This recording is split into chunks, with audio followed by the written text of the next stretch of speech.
Mesdames et messieurs, bonjour et bienvenue pour cette nouvelle édition d'Autour du monde Moyen-Orient pour ce jeudi, le 21 novembre 2024.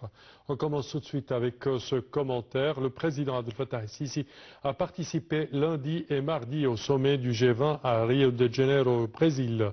Dans son allocution devant le sommet, le président el-Sisi a évoqué plusieurs thèmes prioritaires pour les pays en développement dans le but de mettre terme à la tragédie inhumaine causée par la guerre israélienne à Gaza. L'Égypte participe pour la 4e fois à ce sommet depuis son lancement. Pour plus de détails, voici un commentaire. Nous ne pouvons pas parler d'inégalité sans aborder les situations tragiques en Palestine et au Liban, dues à la guerre israélienne qui se poursuit en raison de l'absence d'une action mondiale efficace pour l'arrêter, a déclaré le président Abdel Fattah el-Sisi lors de son discours devant le G20 à Rio de Janeiro, tenu les 18 et 19 novembre au Brésil. Il a insisté dans son discours sur la nécessité d'arrêter immédiatement cette tragédie inhumaine, de sauver les civils vivant dans des conditions catastrophiques et de stopper l'escalade et l'expansion du conflit. Il s'agit de la 4e participation de l'Égypte à ce sommet. Cette année, les pays du G20 se sont concentrés sur plusieurs thèmes, dont l'inclusion sociale et la lutte contre la pauvreté, la faim, la réforme des institutions de gouvernance mondiale et la transition énergétique dans le contexte du développement durable, a déclaré le président el-Sisi. Dans son allocution, il a évoqué les efforts de l'Égypte dans le domaine du développement pour réaliser les objectifs du développement durable, en particulier dans le contexte actuel des fluctuations politiques et économiques internationales, ainsi que la vision de l'Égypte concernant la nécessité de renforcer la solidarité et la coopération internationale pour surmonter ces défis. Le président el-Sisi a affirmé que pour atteindre les objectifs du développement durable dans les pays arabes et en Afrique, il est nécessaire d'établir des partenariats internationaux équilibrés, incluant la fourniture de financement de développement à des conditions favorables, le transfert et la localisation des technologies modernes telles que l'intelligence artificielle, ainsi que le soutien aux efforts visant à assurer la sécurité alimentaire.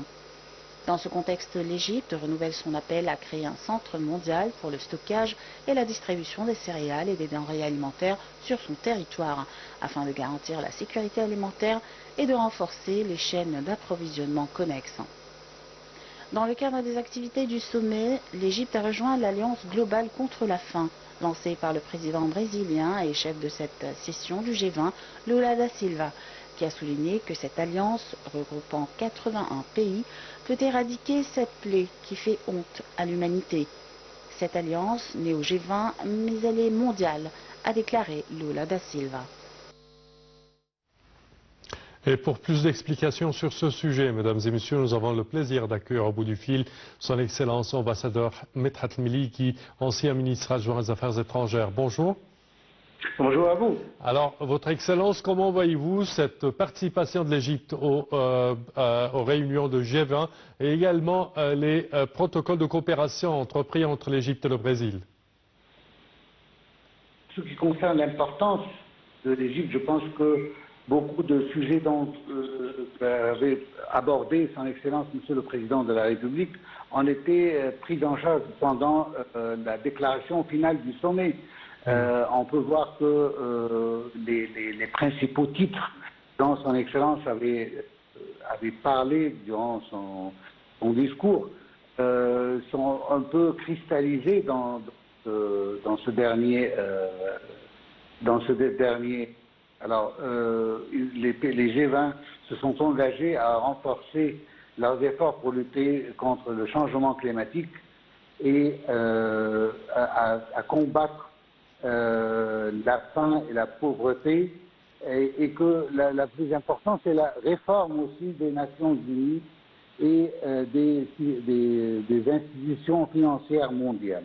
Je pense que ce sont des sujets très importants du point de vue de l'Égypte, et que l'Égypte, en tant qu'un pays maintenant régulier à être invité dans ce forum-là, commence à avoir une participation qui est très active, qui est très respectée parmi les pays du G20.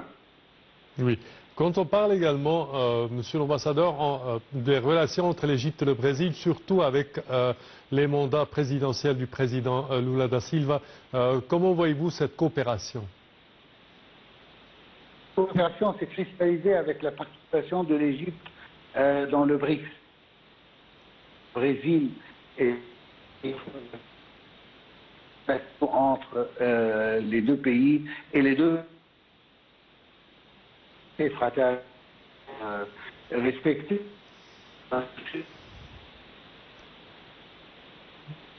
Oui, il me semble que nous avons un problème de son.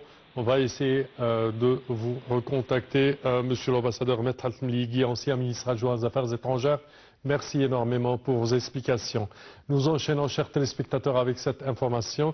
Nouvel investissement turc de 40 millions de dollars américains en Égypte. La société turque X Eroglu Holding a réalisé un nouvel investissement d'une valeur totale de 40 millions de dollars dans la zone industrielle de Qantara Ouest à Ismaïlia. Cette usine, dont les fondations ont été posées lors de sa mise en service en 2025, offrira des opportunités d'emploi à 8000 Égyptiens. Ont assisté à la cérémonie l'ingénieur Walid Gamaleddine, chef de la zone économique du canal de Suez, le général Akram Mohamed Galal, gouverneur d'Ismaïlia, ambassadeur de la Turquie au Caire, et le président du conseil d'administration de la société holding turque X Eroglu, et membre du conseil d'administration de la société et le président du conseil commercial turco-égyptien. L'ambassadeur a déclaré que cet investissement est l'un des résultats tangibles obtenus pour développer les relations entre les deux pays frères, la Turquie et l'Égypte, au profit de leur peuple.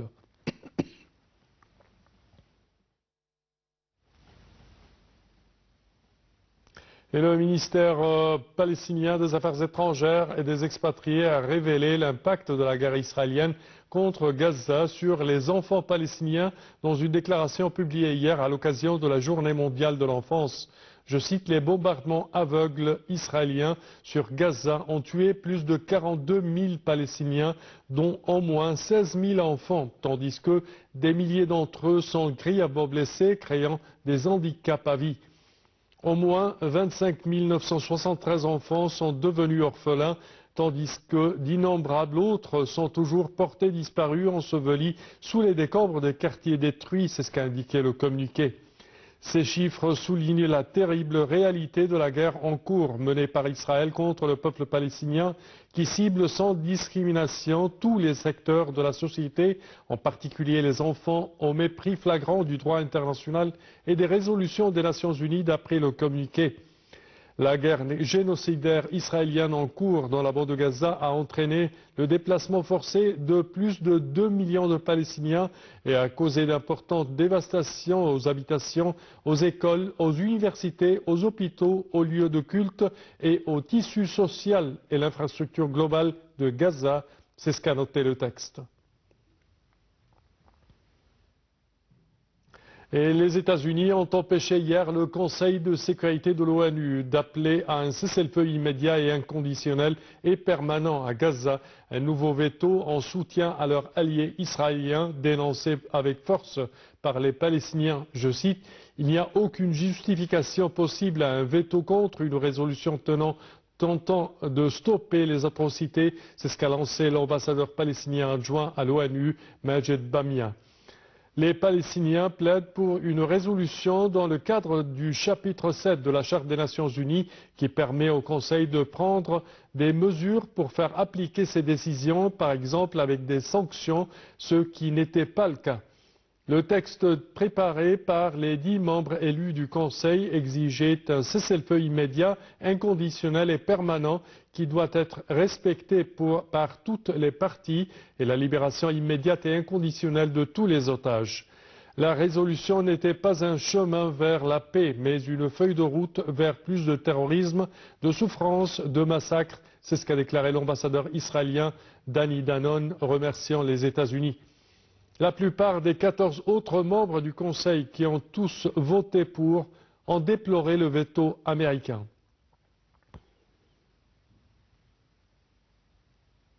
Et ceci conclut, chers téléspectateurs, notre édition d'aujourd'hui d'Autour du monde au Moyen-Orient.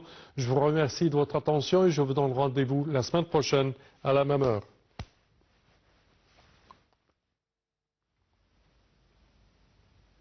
Et ceci conclut, chers téléspectateurs, notre édition d'aujourd'hui d'Autour du monde au Moyen-Orient. Je vous remercie de votre attention et je vous donne rendez-vous la semaine prochaine. Au revoir.